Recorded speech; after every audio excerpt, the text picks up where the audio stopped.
Welcome to our Ground Round series, Health for the World Ground Round series.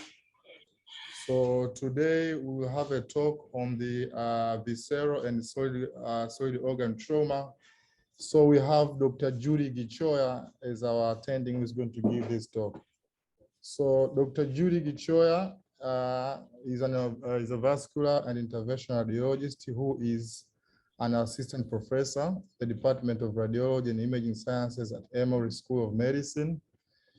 She's a multidisciplinary researcher, trained as both an informatician and an intervention radiology. Dr. Judy is a member of Cancer Prevention and Control Research Program at Winship Cancer Institute. She holds professional membership with Radiological Society of North America, American College of the Radiology, Society of Interventional Radiology, Society of Imaging Informatics in Medicine, and American Medical Informatics Association. Dr. Judy, you're welcome.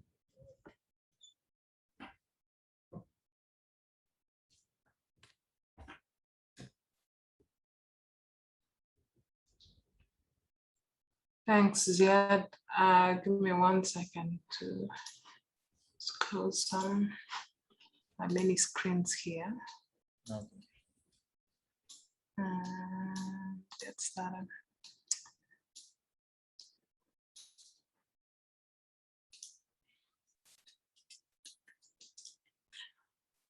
Okay. So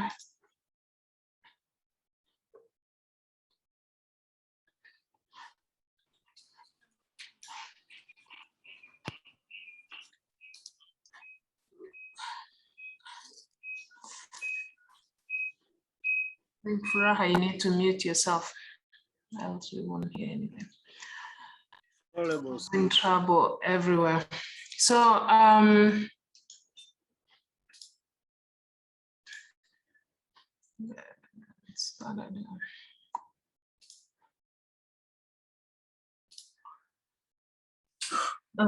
hopefully you can see my screen. So we're gonna go through visceral and solid organ trauma.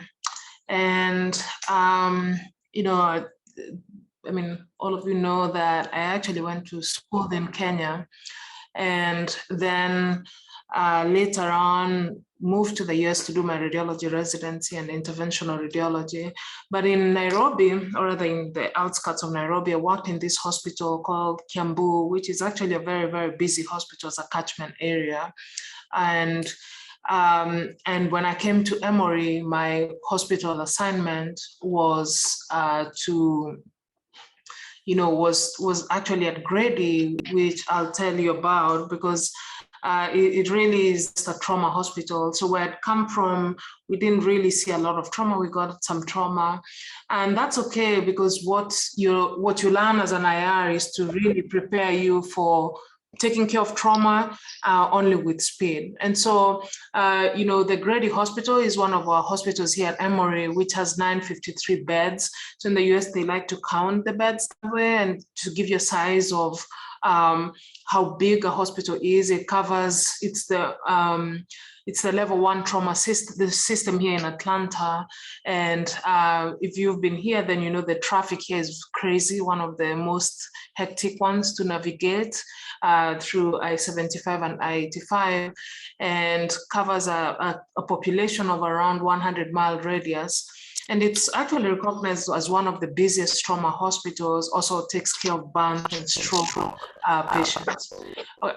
Well, I'll need the host, or you make me co-host, like you have to mute everyone because the is annoying. Thanks. So, and then, so like I mentioned that the thing with, I'm just showing off like the other hospitals that we take care of patients, primarily children will go to dedicated pediatric hospitals, which is very unlike like sub-Saharan Africa. And these other hospitals, if they have a very, very sick, injured patient, so their role is to triage, stabilize, and transfer where the patient can get optimum care. But actually, they never have to make this decision because most of the time, unless it's something that was missed, let's say you fell at home and then you came to the nearest hospital and people realized that, oh man, you're really injured. But because when you call 911 and the ambulance, then they will help triage the patient and really take you to where you need, where you can get the most optimum care. And so I'm going to actually focus my talk more on reviewing trauma, especially in the low and middle income countries, and the role of IR in trauma management in limited resource settings, and then use some minutes to review some cases and some techniques and, yeah. So actually, we don't have a lot of information about trauma in at least sub-Saharan Africa.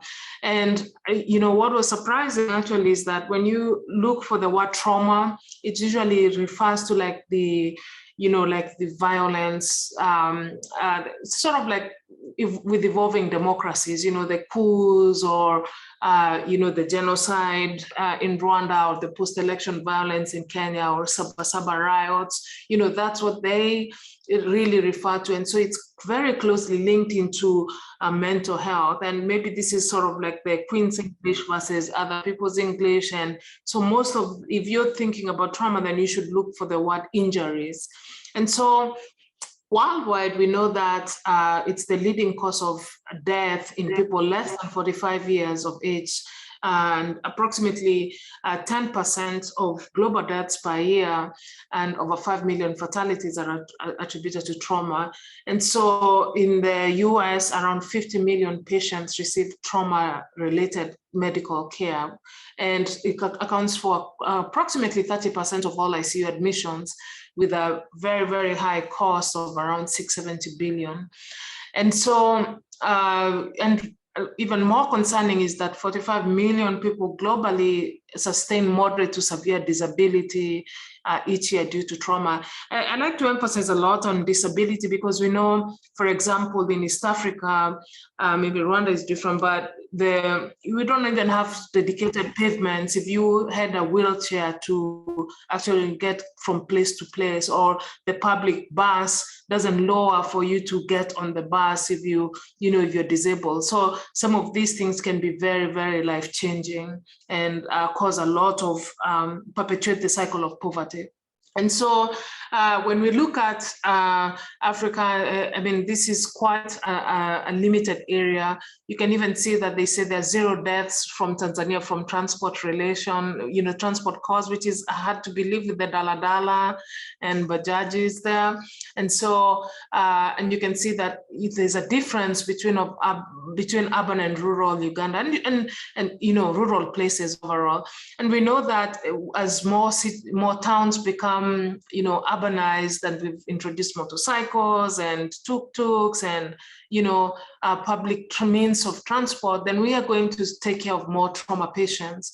And so quite notable, I think they also note this, and there's quite a lot of data missing, like from Tanzania.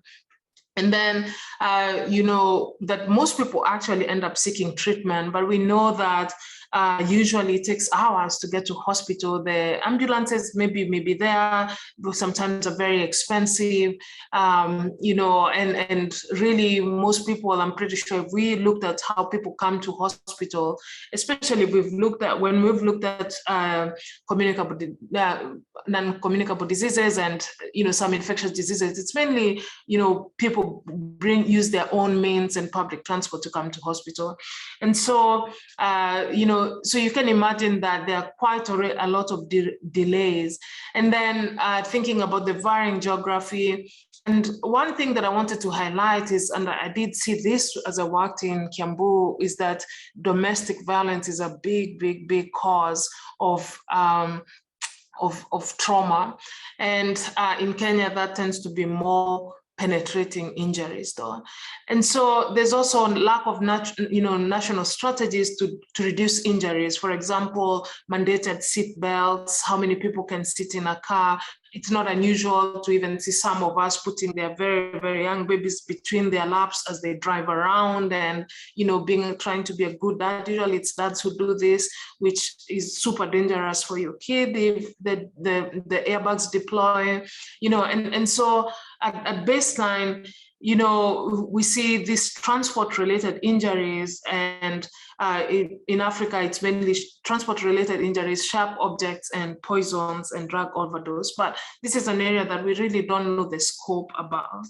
And then I'll give an example. This is in Nairobi, and this, we call them matatus, the daladas. And they can be, when I grew up in Nairobi, would hang over out of this, and you pay less if you're standing up and someone is trying to pickpocket you.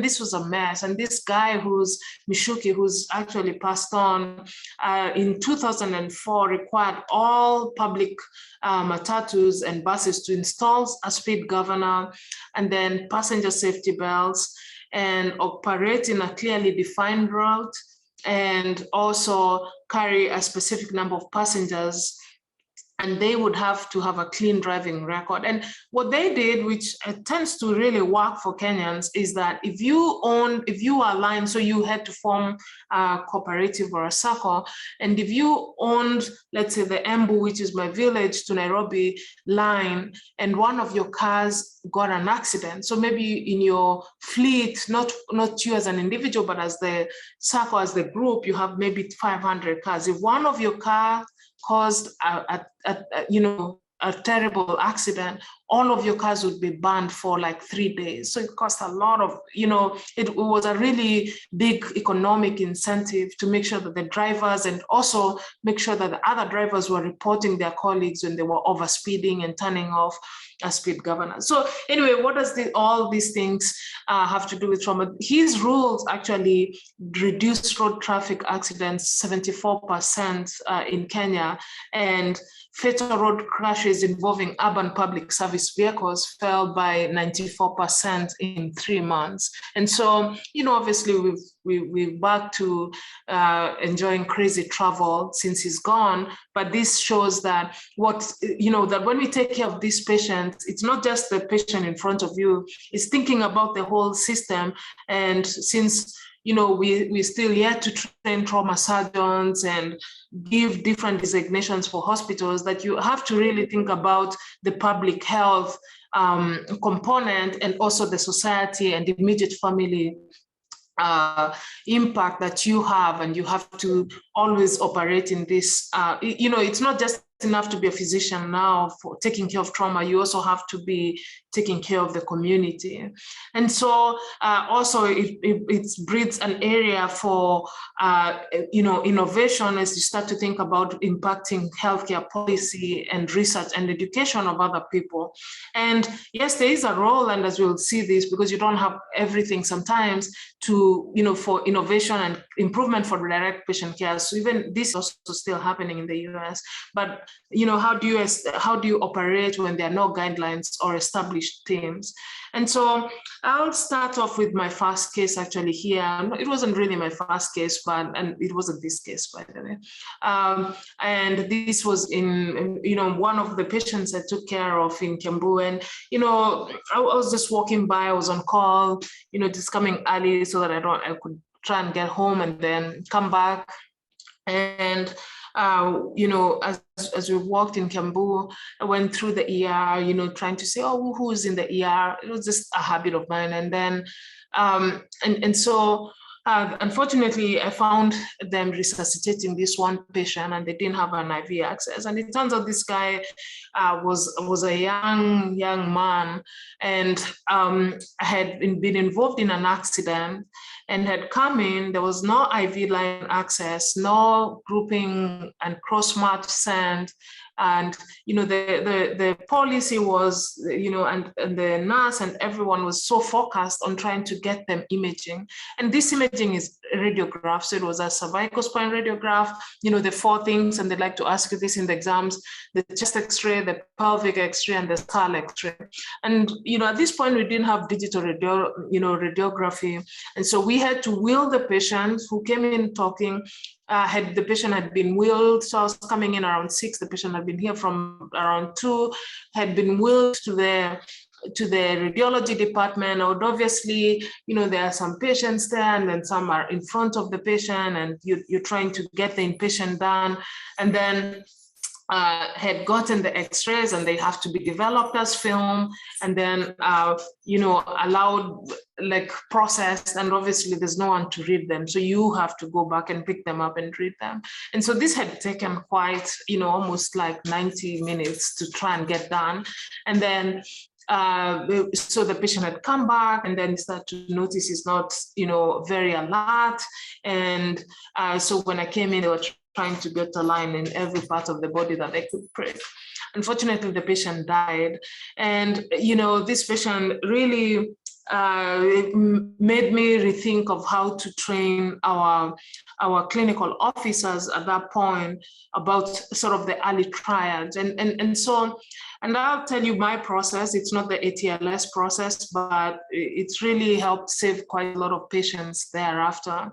And this is because uncontrolled bleeding is the most common cause of early trauma-related mortality, and it accounts for death in almost 40% of the cases.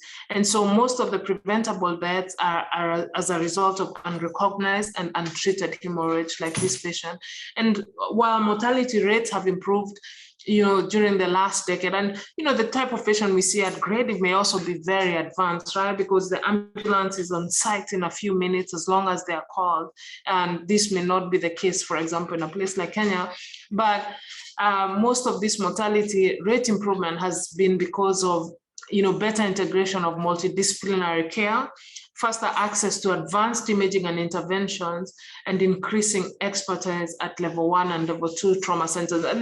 And the American College of Surgeons is very, very strict about how you get credentialed to be like a level 1 trauma. It's not just something that, the ISO marking that we sometimes have in Kenya. And so, and patients who have a serious traumatic injury usually have a significantly lower likelihood of mortality or morbidity when treated at a designated trauma center.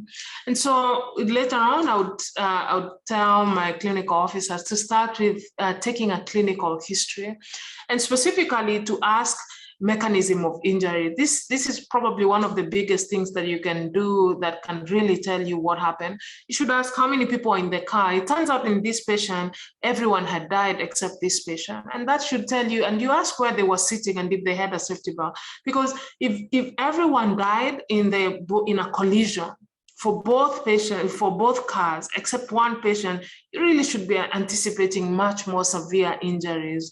And so, and then this also helps you sort of triage, sort of like like how fast was the car moving, and people always tend to underestimate, especially if they're driving very fast, and what part of the road, and then the physical exam, specifically vital signs, and I would insist at that point that the first set of vital signs you should take your own. You shouldn't rely on someone else to do it, because we know sometimes that can be challenging. And when you take it, your blood pressure, your heart rate, and because most likely that now we do have SpO2 because of how COVID has been. But once you take those, you should also at that point, I would start to look for pallor, just at the conjunctiva and also by, the palms, and then quickly assess the alertness of the patient and abdominal, like obvious abdominal distension.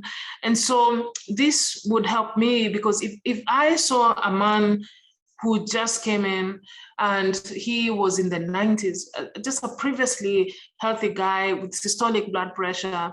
I would actually, and I got into a little trouble of this, I would insist to skip this workup for trying to get imaging that is not going to help us, and would actually do a diagnostic peritoneal lavage by just putting a needle and aspirating blood in the abdomen, seeing if you can aspirate blood in the abdomen and putting it on the side to see if it clots. And if it doesn't clot, we didn't have ultrasound, so that would help you. And that's called a diagnostic peritoneal lavage. And you get a sense that there's actually active intra-abdominal bleeding. And for us, we didn't have interventional radiology at that point. And so trying to think of imaging or anything else was impossible. And the only way to save this patient is actually go to the operating room for an exploratory laparotomy. And then you have to get bilateral antecubital access, big needles, 18 gauge. Then you have to, obviously make sure that you're looking for the airway, breathing, and circulation in terms of ACLS, and also make sure that you send a sample to the blood bank. Remember that we never have enough blood most of the time, but here we'll start massive transfusion protocols even without knowing your blood type. So this is something that may help you at some point. And then right now, what most of the ERs will try and do is the fast scan, and I'll go through some components of that. And then at that point, you can decide if you have time and if imaging is available. And please remember that this is a multidisciplinary approach, so you have to call for help, whether you're going to the operating room, if you're calling for IR, and if you're calling for consultants. So here in the US, most if you work for trauma, then you get the ATLS training, which is the advanced trauma life support. And so the first exam is a focused assessment with sonography in trauma, and it's a screening test for blood around the heart and abdominal organs. Now, I know that the radiologists in East Africa generally, or pretty much sub-Saharan Africa, are very, very good with their hands for scanning. Please do not waste time scanning for everything. I got this, you can watch this Radiology Nation because I just wanted a good way. So you start off from the right quadrant, you're looking at the right kidney and the right, and the liver, which is always most of the time on the right side. And you're looking here for the hepatorenal access and seeing if there's fluid, here in between. I'll show you an example. This is fluid in between in the hepatorenal access. And then you go to the left side where you look for splenorenal access. You look for, the kidney and the spleen. You look for the subphrenic space and the splenorenal access. And then you come back to the subcostal view where you're looking at the heart and you're looking around the pericardium to make sure that there's no pericardial effusion. And then the last place you look for is, you can briefly assess for the bladder to identify a rupture, but pretty much you're looking for the rectovesical or rectouterine pouch to see if there's free fluid, which is going to point you towards more of a could be a pelvic injury. And then, so again, this is sort of like the four pictures that you should end up with: a right upper quadrant, left upper quadrant, subcost of the pericardium, and the, around the bladder. And so, again, I just want to re-emphasize that you have to come up with your own modified way of assessing it, but the standard is really ATLS, and it has a primary survey and a secondary survey. And the primary survey will pretty much be airway assessment. You maintain cervical spine stabilization when appropriate, a breathing and ventilation assessment, so you maintain adequate oxygenation, and circulatory assessment where you control hemorrhage and maintain end organ perfusion. And then you assess for disability, which is mainly neurological, right? Because if you have to stage, like this author needs to be, author and neuro, so you have to decide who's going in first. Hopefully at that point you'll have someone else helping you to decide that, aka a trauma surgeon. And then exposure with environmental control. And so you just undress the patient, and usually you just cut their clothes and then, evaluate their whole body. And so the thing that to remember here is that definitive management of a hemodynamically unstable patient must not be delayed for you to perform a more detailed evaluation. So those patients are taken to the operating room or angiography suite or transferred to a major trauma center, because your goal is to reduce hemorrhage, which is the biggest killer for this patient. So the American College of Surgeons has tried to classify hemorrhage. Honestly, I think the most straightforward thing is that if you have a systolic blood pressure of 90 millimeters of mercury, you should be very concerned, and a elevated heart rate. Remember now, as more patients get on hypertensive medications, they may be on a beta blocker, so their heart rate may not mount up as high. So just put that at the back of your mind. If you're having, altered Glasgow Coma scale, then obviously that's a moderate to severe injury, and you may not have time to, and especially with pelvic traumas, you may not even have time to start to put Foley's, and you can even cause further injury. And we're gonna go through sort of every step here, and some of these things may not be available for sure. I know that we don't have a massive transfusion protocol in my village hospital. So the role of IR is to deliver therapy in transcatheter therapies, and also that you're such a multimodal imaging expert. And you may have another role to play, which is advocacy and education. And so, we have a standards of practice actually published, and you should look it up, the Society of Interventional Radiology position on endovascular intervention for trauma. And for the last 20 years, the transcatheter arterial embolization for traumatic injury has played a pivotal role in decreasing operative blood loss, improving survival, and reducing morbidity. And so, especially, we know that there's clearly effectiveness of embolization in multiple areas of the body, the liver, kidney, spleen, pelvis. And, in the sort of like in the past 25 years where, surgery has seen operative management for both blunt and penetrating trauma go from 100%, with the associated increased mortality and morbidity, to now upwards of, more of this change where we're seeing quite a lot of these patients get invasive techniques, I think is a big switch. And, for us, an area that we can definitely make a big difference. And it's actually endorsed by multiple societies, not just, in SIR. And so the goal is early intervention to stop ongoing blood loss and in turn prevent multi-organ failure and DIC. Because if you have this, then your embolic agents are going to change and you may actually end up losing the patient. And so the older model was that if you are hemodynamically stable, then you came to IR. This is Charles' daughter, by the way. And if you are unstable, then you went to the operating room. And the evolving model now is that if you have hemodynamically unstable patients with pelvic fractures, and I'll tell you why pelvic fractures are the ones who can make the biggest difference, then you come to IR.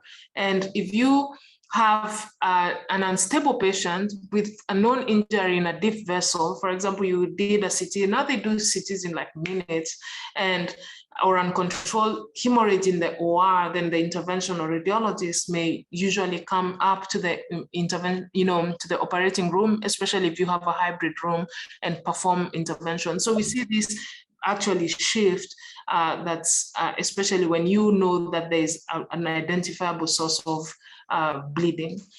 And so in your toolkit, so at Grady here, consent actually is emergency consent, and it's implied, so for trauma, once you get into this trauma pathway, then usually you consent for everything, which means that we should do everything possible to try and save your life, because some of the patients actually are, are unconscious and may not even be able, and maybe, it's not needed to see emergency 6, California, because we may not even know their name when we start to take care of them. So we may not know their families.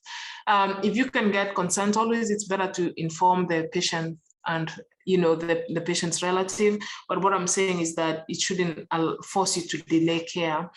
you should rethink about adequate resuscitation. You should obviously look at your coagulation factors.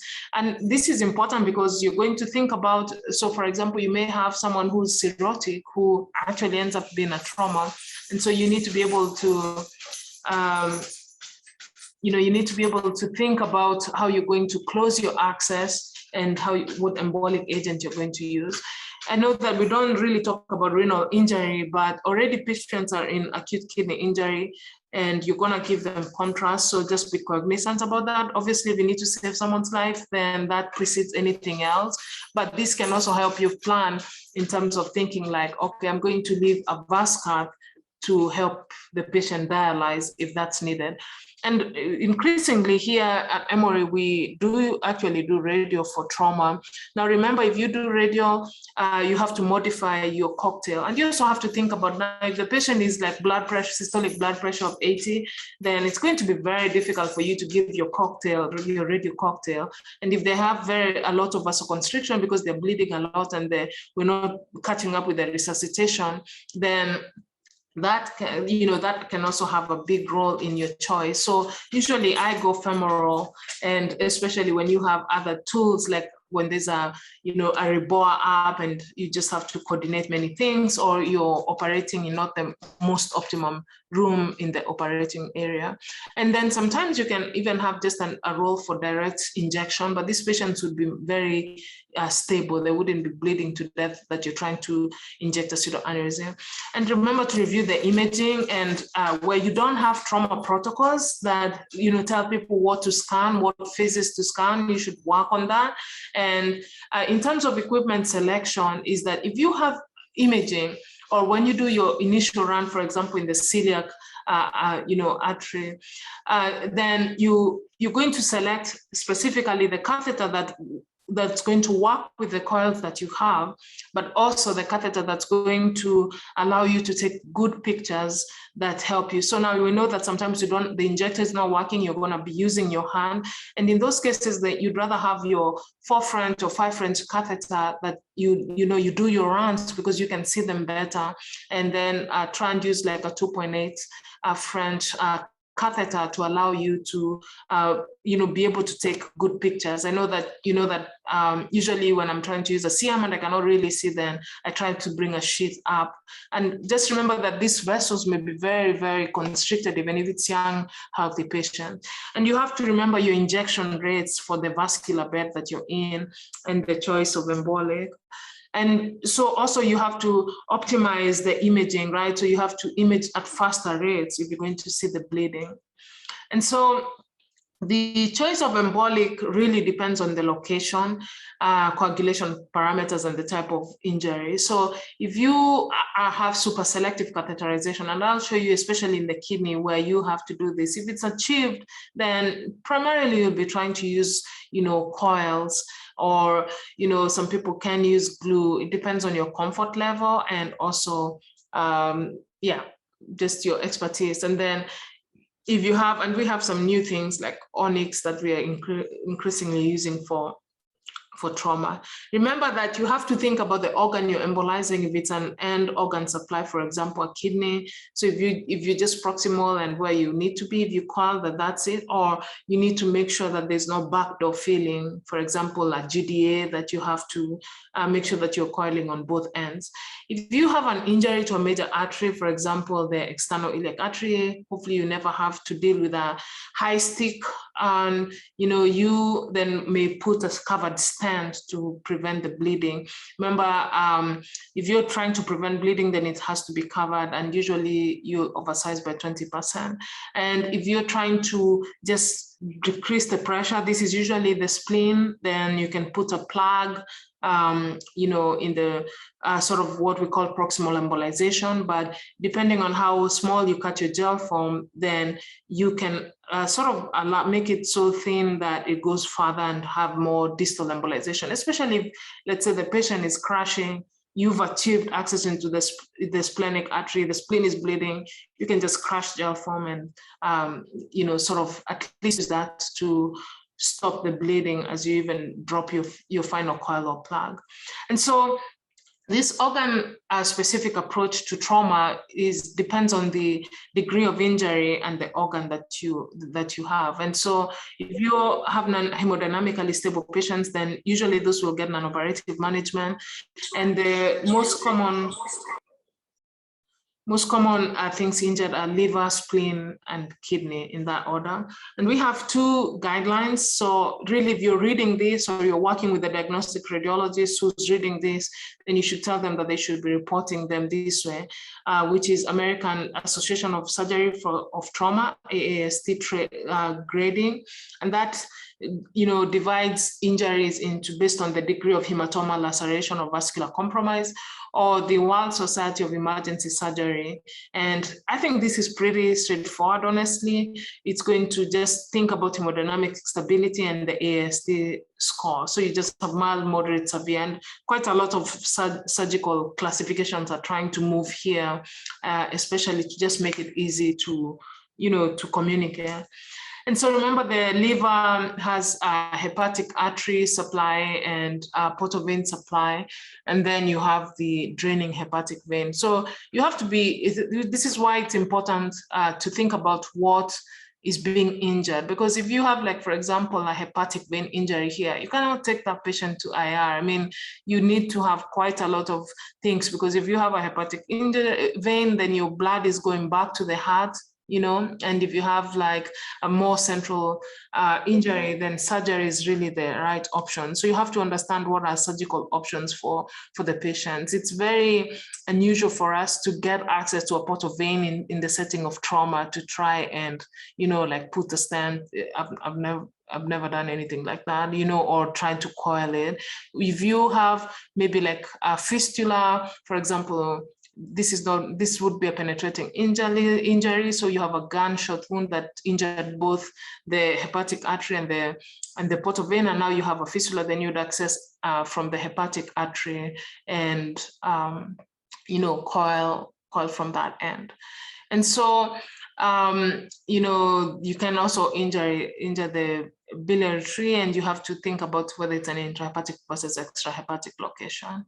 And so the classification for injuries here is the AAST, and it's, usually we are, honestly, for liver, for us, what we do is that we look at the imaging just because of what could be injured.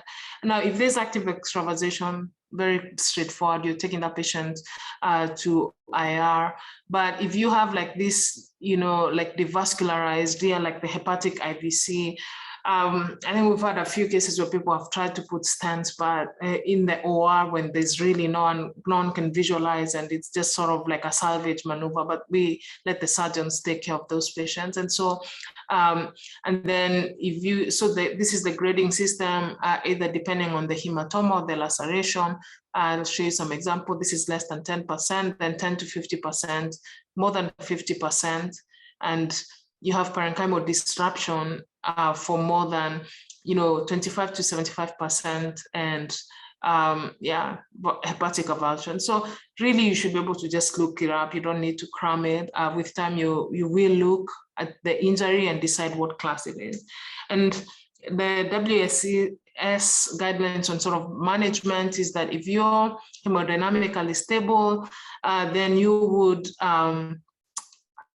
sort of get a multi-phase CT, right? Because you need to be able to see the arterial, portal, and delayed phase. And if you see any active, extravasation, then you come to IR, and no active extravasation and you're stable, then this is really what happens. You trend hemoglobin, remember also to trend the liver function tests and serial abdominal exams. If you're hemodynamically unstable and you're responsive to fluid and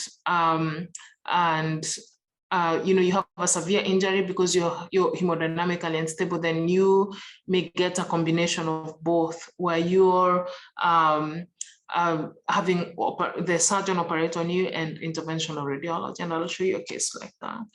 And so these are like radiology images of the different grades. Remember, especially for these sides, you can have a cleft that can be sort of like a fake out, but when you have some blood, free fluid in the abdomen, especially intermediate or high density, then that also helps to make sure that, oh, this is not just a cleft. These clefts are usually unusual in the liver, but can be seen in the spleen, but there's nothing to do for these patients apart from non-operative management and just supportive. And you can see more of like the grade 4 and 5, where you're having parenchymal disruption. You can see here there's, active extravasation. Just looking at the density of this fluid, even without measuring it with the Hansfield, you can see there's quite some increased density.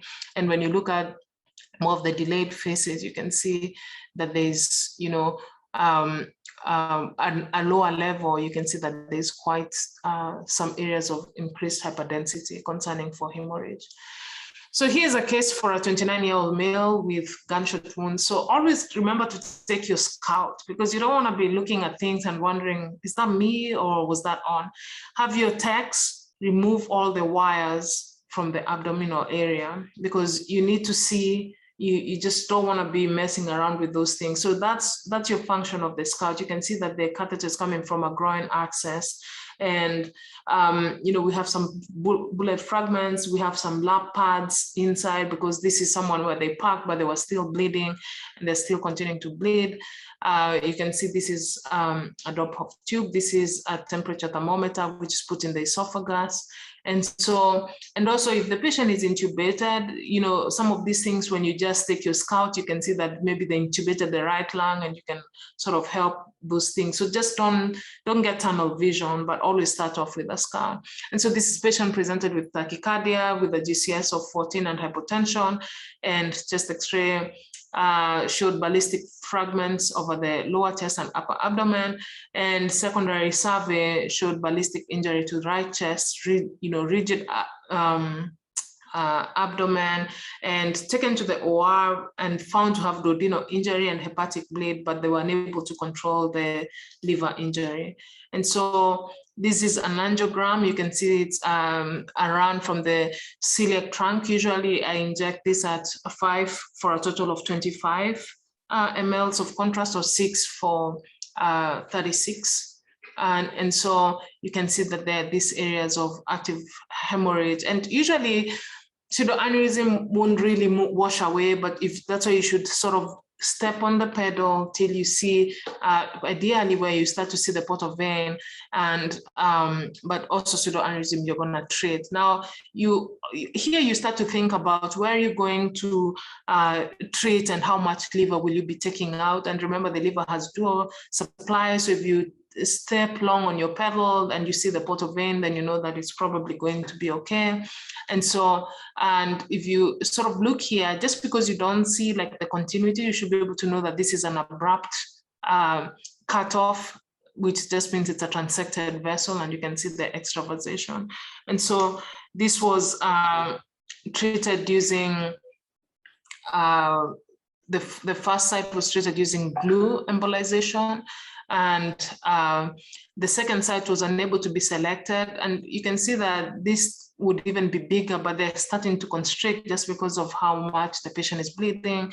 And in this case, we performed gel form embolization because it's temporizing, and sometimes you just need, remember, all bleeding stops even if you're dead, but the thing is sometimes you just need to help the patient start their coagulation cascade and catch up with sort of the clotting. So this is the post-run. This was before, this is after. You can still see the impression of the lap pads here, and you don't see any more extravasation. This is a companion case. It's pretty extreme. You can see the amount of active bleeding here. This is again the celiac trunk. And you can see that this was treated using gel form and coils, because if you have this amount of bleeding and your catheter is, it's better to give some gel form to kind of slow things down than you can deploy your coils. And then moving on to the spleen, it's the second most injured organ. If you're hemodynamically stable, you get non-operative management. So this is, if they call you and say, have a splenic injury, and obviously you're never going to be cut and dry and just say no, but but the patient's blood pressure is 70 of systolic, that patient should be in the operating room, the surgeon should be trying to remove that spleen. Your role is actually for hemodynamically stable patients who are grade 4, 4 or 5. Grade 3 is a gray area, and you should just pick those with sort of after you discuss with your surgeon. And so your role here is to prevent failure of non-operative management. And this is because if non-operative management fails in 33% of patients in grade 4 and 75% of patients in grade 5. And so the splenic embolization can be done distal, proximal. This is an area of, I think, big debate and preferences. Remember, the spleen has collateral blood supply, one from the this is the pancreatic supply, where you have the from the dorsopancreatic artery, the transverse pancreatic artery, and then pancreatic magna. And if you're doing a proximal embolization, people say that you should try and do it here.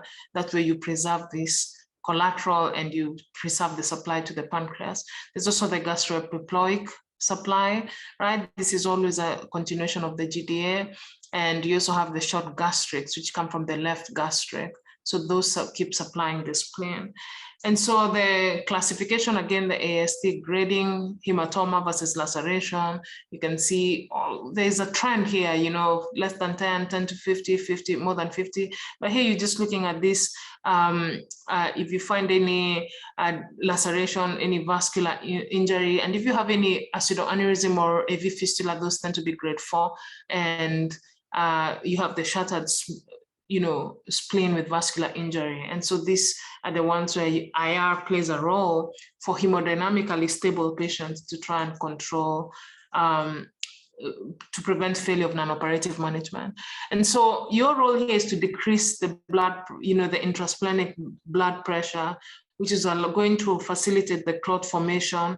And this collateral blood supply prevents infarction. And we know we've done the the partial splenic embolizations for splenomegaly, and those ones we tend to be very selective. And so, the ideal location is between the dorsopancreatic artery and the pancreatic magna, trying to place it there. So in your run, try and identify those.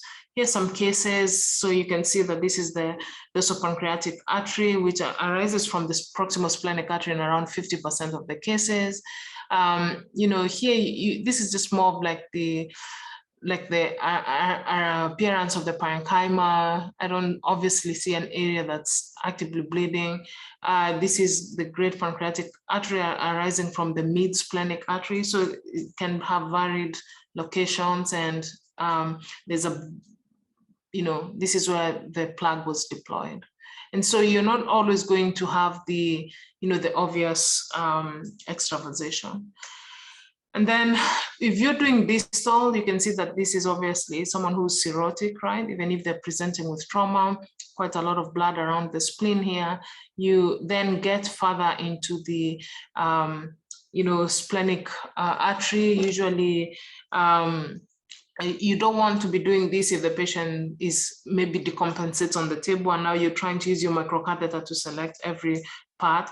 But personally, when I see like a pseudoaneurysm or active extravasation, then I try to go into that branch and usually use coils, gel foam coils, and you can also use glue if you want.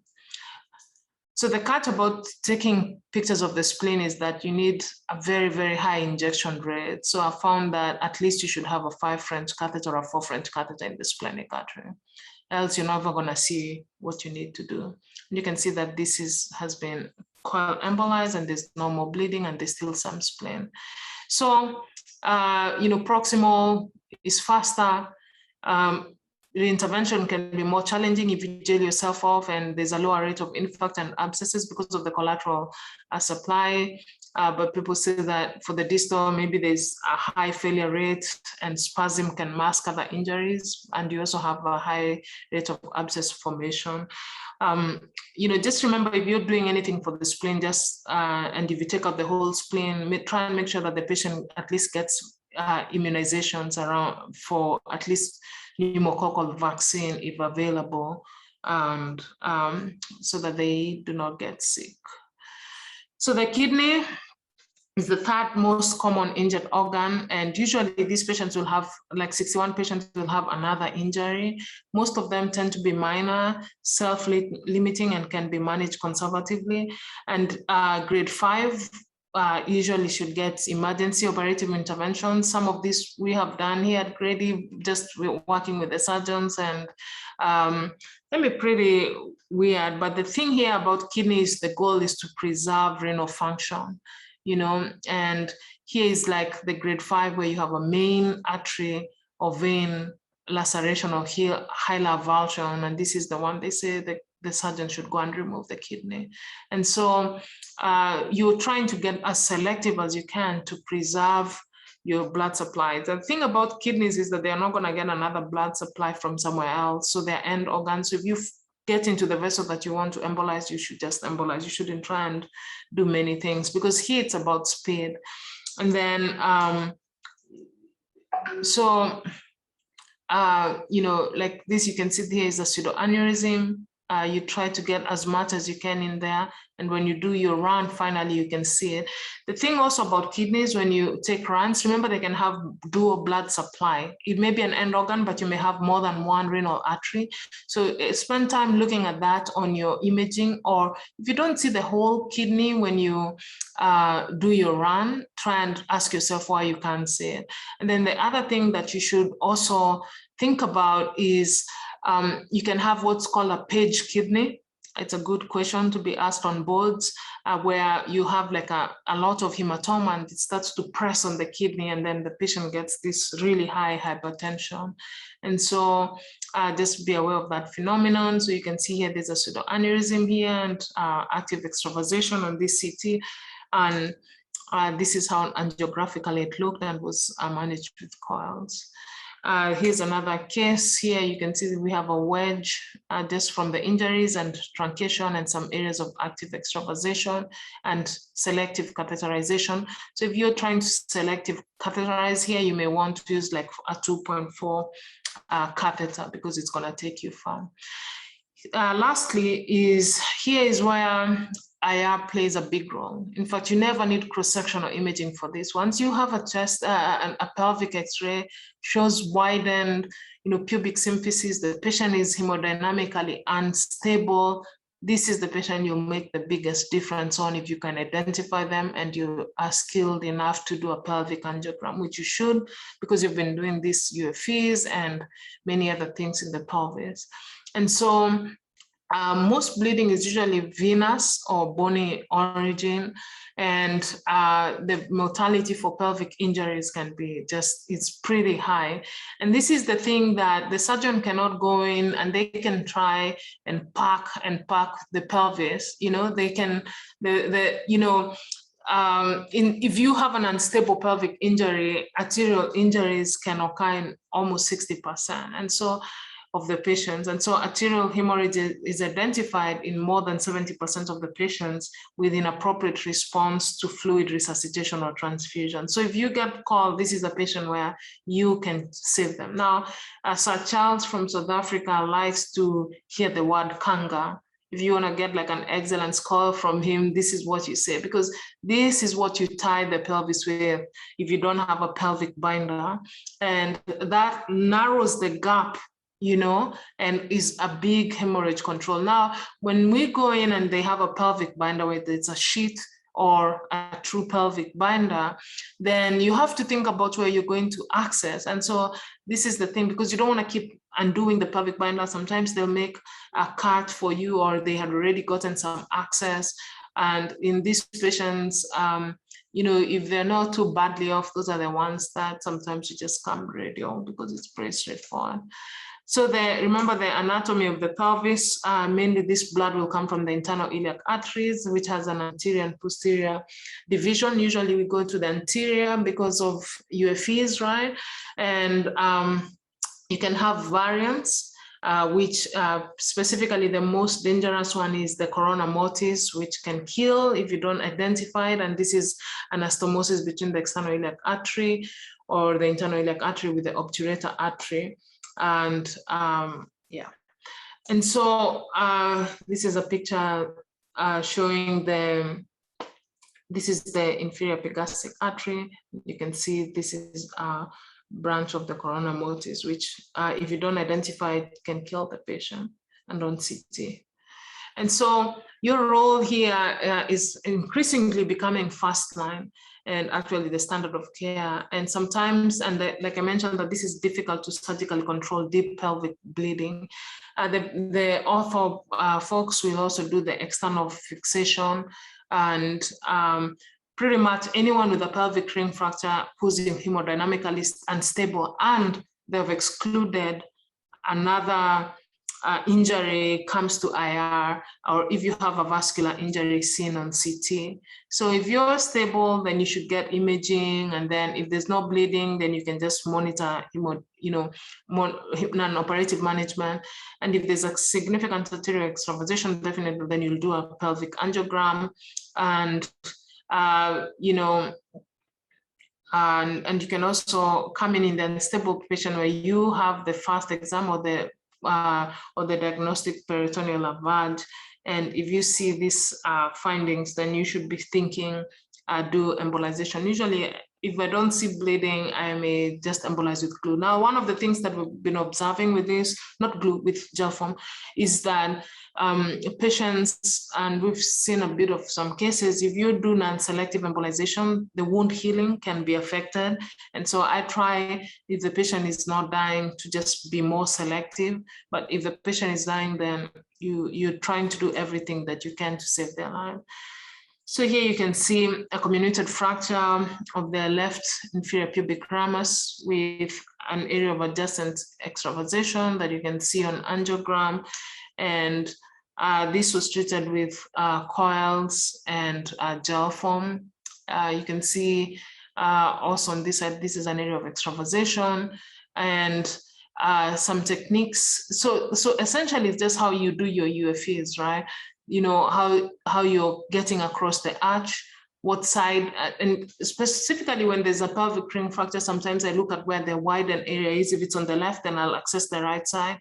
If it's on the right, then I'll access the left side. But you have to do both. You can't just say, I'm going to embolize the right side and then you're done.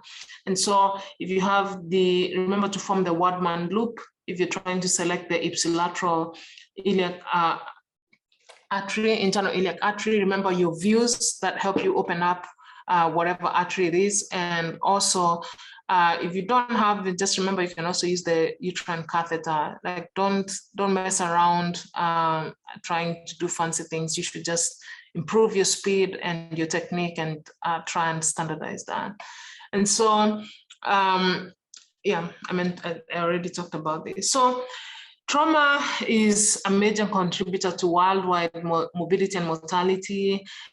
In developed countries, we see that the outcomes are improved, especially when they have these multi-D trims, and you cannot get a level 1 certification without interventional radiology available to start a case in 30 minutes. You really require multidisciplinary management, prompt response, and the paradigm for IR is shifting, and we have a bigger role, and this management depends on the location and degree of injury. There's quite a lot of work and areas for improvement that we can do when it comes to LMICs, and hopefully, since you're pioneers, that you have some ideas to get this going. Thank you.